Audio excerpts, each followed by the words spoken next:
ചേലക്കരയുടെ fashion സങ്കല്പങ്ങൾക്കും ഇനി മാറ്റത്തിന്റെ പുത്തൻ ചുവടുവെപ്പ്. Dams hair and beauty salon. വിവിധ തരം ഫേഷ്യലുകൾ, ഹെയർ ട്രീറ്റ്മെന്റുകൾ, ബ്രൈഡൽ മേക്കപ്പ് തുടങ്ങിയ സേവനങ്ങൾ Dams hair and beauty salon ഒരുക്കിയിരിക്കുന്നു. സ്ത്രീകളുടെ സൗന്ദര്യ സംരക്ഷണത്തിന് ഇനി പുതിയ നിറം. ആഘോഷങ്ങൾ എന്തുമാവട്ടെ, ഇനി അണിഞ്ഞൊരുങ്ങാം ഡാംസ് ഹെയർ ആൻഡ് ബ്യൂട്ടി സലൂണിനൊപ്പം. Dams hair and beauty salon, Rajaprabha arcade, Chelakkara. Phone 9447593311.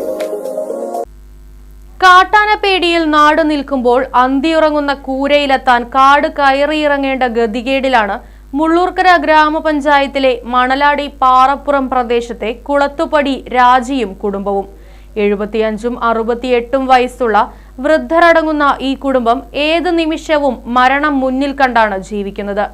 Right Vision, big story.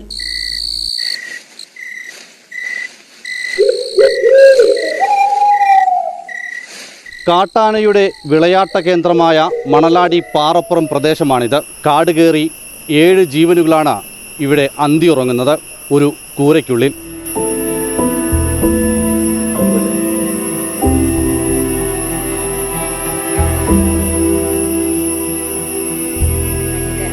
വീടാണ് ഞങ്ങളുടെ പ്രധാനം. പിന്നെ ഒരു വഴിയില്ല, ഞങ്ങൾ കാട്ടുകൂടെയാണ് പോണത്.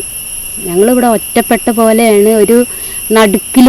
എന്താ വെച്ചിട്ടുണ്ടെങ്കിൽ അത് പറഞ്ഞാൽ മനസ്സിലാവില്ല ആർക്കും. അങ്ങനെ ഒരു നടുക്കിലാണ് ഞങ്ങൾ വീടായിട്ട് കഴിയുന്നത്.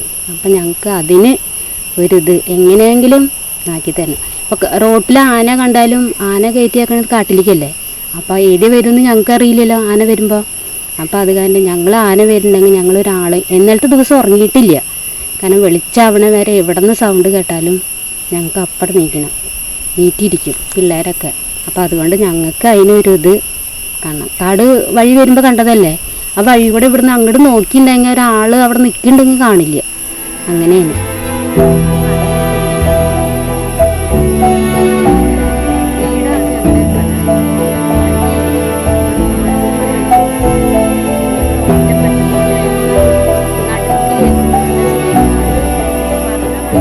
അടുപ്പൊക്കെ ഇങ്ങനെ പുറത്ത് കണ്ടു. അതെന്താ വെച്ചിട്ടുണ്ടെങ്കിൽ അടുപ്പ് പുറത്ത് കണ്ടതെന്ന് വെച്ചിട്ടുണ്ടെങ്കിൽ അകത്ത് കത്തിച്ച് നമ്മൾ തുണികളൊക്കെ പിള്ളേരൊക്കെ ഇടുമ്പോൾ ഷർട്ടുകളൊക്കെ ഇങ്ങനെ ഒരു മണം ഉണ്ടാവും അകത്ത് കത്തിക്കുമ്പോൾ. അപ്പോൾ അതുകൊണ്ട് പുറത്താണ് കത്തിക്കുക. മഴ പെയ്ത് എങ്ങനെയെങ്കിലൊക്കെ വെച്ചുണ്ടാക്കും, അത്ര തന്നെ. ഒരുപാട് കൊടുത്തു, അതൊന്നും കിട്ടിയില്ല. പിന്നെ എല്ലാവരും വരലൊക്കെ ഉണ്ടായി. ഇപ്പോൾ പിന്നെ ഫോറസ്റ്റുകാരൊക്കെ വന്നിട്ട് അവർ ആനേനൊക്കെ ഓടിക്കലൊക്കെ ഉണ്ടായിട്ടുണ്ട്. നമ്മളെ കൊണ്ടൊന്നും സഹിക്കില്ല ആന ഓടിക്കലും നടക്കില്ല. നമ്മളൊക്കെ വീട്ടിലിരിക്കല്ലാതെ നമുക്ക് പുറത്തിറങ്ങാൻ പറ്റുമോ? നല്ല വെളിച്ചമായതിൻ്റെ ശേഷമാണ് ഇവിടെ ഇപ്പോൾ പുറത്തിറങ്ങുന്നത്. ചിലപ്പോൾ നമുക്ക് മനുഷ്യന്മാരുടെ കാര്യമില്ല, ബാത്റൂം പുറത്താണ്. ആ ബാത്റൂമിലേക്ക് വരുമ്പോൾ എങ്ങനെയെങ്കിലും എന്തെങ്കിലും കണ്ടു പേടിച്ചാലും നമുക്ക് ഒരാൾക്ക് 3-4 ആൾ വരണം, പുറത്തേക്ക് ഇറങ്ങി വരണം വെച്ചാൽ. പിള്ളേർക്കായാലും വന്നിട്ട് ഞങ്ങളൊക്കെ ഇവിടെ ഇരിക്കണം. എന്നതിൻ്റെ ശേഷമാണ് അവർ ബാത്റൂം കയറുള്ളൂ. അത്ര പേടിയിലാണ് ഇപ്പോൾ കഴിഞ്ഞത്. പകലെങ്ങനെയെങ്കിലൊക്കെ പോകും. എന്താ വെച്ചിട്ടുണ്ടെങ്കിൽ പിള്ളേരെല്ലാവരും പോകുമ്പോൾ എല്ലാവരും പണിക്ക് പോകുമ്പോൾ അപ്പോൾ പകലെങ്ങനെയും. പക്ഷേ രാത്രി ആയിരുന്നെങ്കിൽ വീട്ടിലേക്ക് വരാൻ തോന്നില്ല. കാരണം ഈ ഒരു കാര്യം കാരണം കൊണ്ട് പുറത്തിറങ്ങാൻ പറ്റും. അതിനായാലും ആശുപത്രി കൊണ്ടുപോകാനൊന്നും പറ്റില്ല. എന്താ വെച്ചാൽ വഴിയില്ലാത്ത കാരണം കൊണ്ട് ഞങ്ങൾ ഇന്ന് രാത്രി കിടക്കുമ്പോൾ പ്രാർത്ഥിക്കുന്നത് അതാണ്. എന്താ വെച്ചാൽ വല്ല വെയ്യായി വന്നാൽ കൊണ്ടുപോകാൻ പറ്റില്ല. അപ്പം അതുകൊണ്ട് എങ്ങനെയും ഇവിടെ കഴിയണമെന്ന് മാത്രം ഞങ്ങൾക്ക് മാത്രം അറിയുള്ളൂ. ഇവിടുന്ന് 2-3 ആൾ കയറി പോയിട്ട് നമ്മൾ കാട് വശത്ത് ആരും ഇല്ല എന്ന് അറിഞ്ഞതിൻ്റെ ശേഷമാണ് പിള്ളേരെ അവിടെ നമ്മുടെ മുകളിലേക്ക് കയറ്റുള്ളൂ. അല്ലെങ്കിൽ അവരവിടെ നിൽക്കും. പ്രായമായ ആൾക്കാരാണ്. കാരണം നമ്മളൊക്കെ പിള്ളേരവരൊക്കെ ഓടും, എന്തായാലും ഓടും. പക്ഷെ നമുക്ക് പ്രായമായവരെ വീട്ടിലാക്കിയിട്ട് എവിടെയും പോകാൻ പറ്റില്ല. ഇത്രയും നാട്ടിലേക്ക് ഇറങ്ങിയെന്ന് വെച്ചിട്ടുണ്ടെങ്കിൽ ഇപ്പോൾ ഈ കാടരിയിലിരിക്കുന്ന ഞങ്ങളുടെ അവസ്ഥ ഒന്ന് ആലോചിച്ചറിയാം. കാട്ടുകൂടെയുള്ള വഴികളാണ് ഞങ്ങൾക്ക്. കാരണം എങ്ങനെയും പോകാൻ പറ്റില്ല. പ്രായമായ ആൾക്കാരൊക്കെ ഇപ്പോൾ എന്താ പറയുക, അപ്പുറത്തെ വീട്ടിലൊരു ചേച്ചിയുടെ വേലി ചടിയിട്ടാണ് പോണത്. പക്ഷെ നമുക്കതൊന്നും പറയാൻ പറ്റില്ല. കാരണം എന്താ വെച്ചാൽ ആ ചേച്ചിയുടെ ഒരു മനസ്സ്.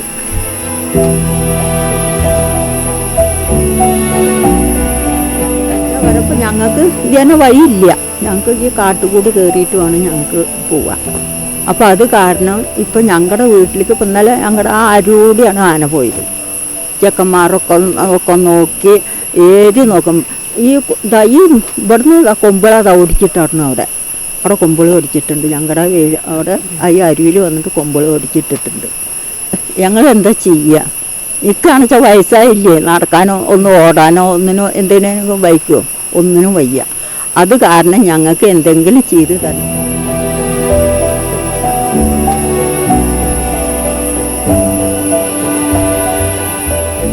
എന്താ പുറത്തേക്ക് ഇറങ്ങിയാലും അകത്തിരുന്നാലും ഒരുപാട് ആനൊക്കെ വന്നതൊന്ന് വലിച്ചിട്ടുണ്ടെങ്കിൽ പോകാനുള്ളൊരവസ്ഥയുള്ളൂ.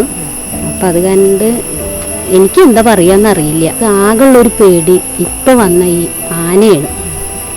നമുക്ക് ഇത്രയും കാലത്തിൻ്റെ ഇടയ്ക്ക് ഇങ്ങനെ ഒരു ഇത് ഉണ്ടായിട്ടില്ല, കേട്ടിട്ടില്ല. എവിടെയൊക്കെ കേട്ടിട്ടുണ്ട്, പക്ഷേ നമ്മുടെ നാട്ടിൽ ഇത് ആദ്യമായിട്ട്.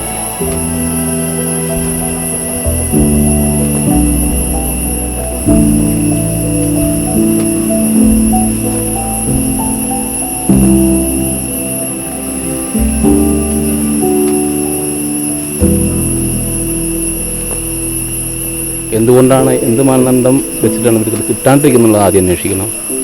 അതിലുപരി ഇവർ എസ് ടിയിൽ പെട്ട ആളുകളാണ്. ഫ്ലാറ്റുകളുണ്ട്.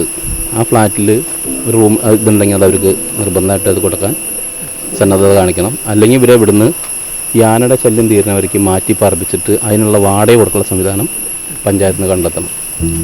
അപ്പോൾ ഒരു അവസ്ഥ പറഞ്ഞില്ലേ ഇവർ, കുട്ടികളും താഴെയുള്ള ആളുകളും. ഇപ്പോൾ നമ്മൾ ഇവിടേക്ക് വന്ന വഴി നിങ്ങൾ കണ്ടില്ലേ, ഫോറസ്റ്റിൻ്റെ നടുവ് കൂടെയാണ് നമ്മൾ വന്നിട്ടുള്ളത്. എന്തുദ്ദേശിച്ചിട്ട് അവർ പുറത്തേക്ക് വന്നിറങ്ങുക? എന്തെങ്കിലും ആവശ്യങ്ങൾക്ക്. ഒരു പത്ര കഴിവുള്ള ആളുകളല്ലല്ലോ.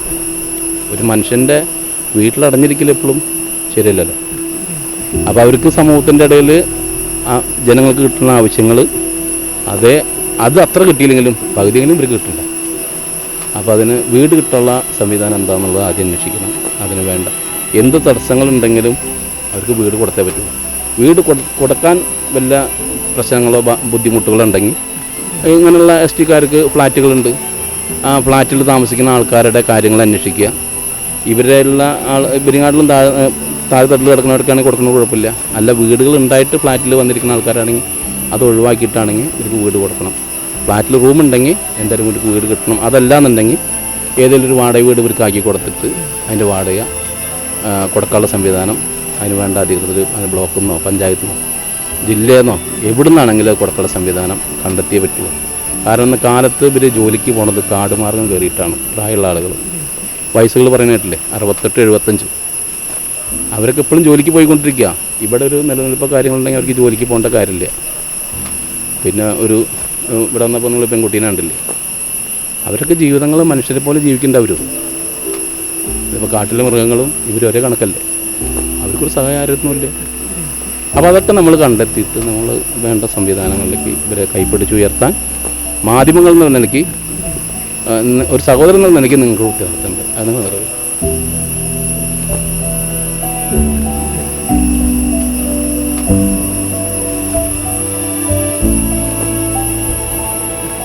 കാടിറങ്ങി കാട്ടാന വരുന്ന അതേ വഴിയിലൂടെയാണ് 7 അംഗങ്ങളടങ്ങുന്ന ഈ കുടുംബം വഴി നടക്കുന്നത്. മൃഗതുല്യം ജീവിക്കുന്ന ഇവരെ അധികൃതർ രക്ഷിക്കണം. ക്യാമറ പേഴ്സൺ KC സുനിലിനോടൊപ്പം PV Sameer, Right Vision news.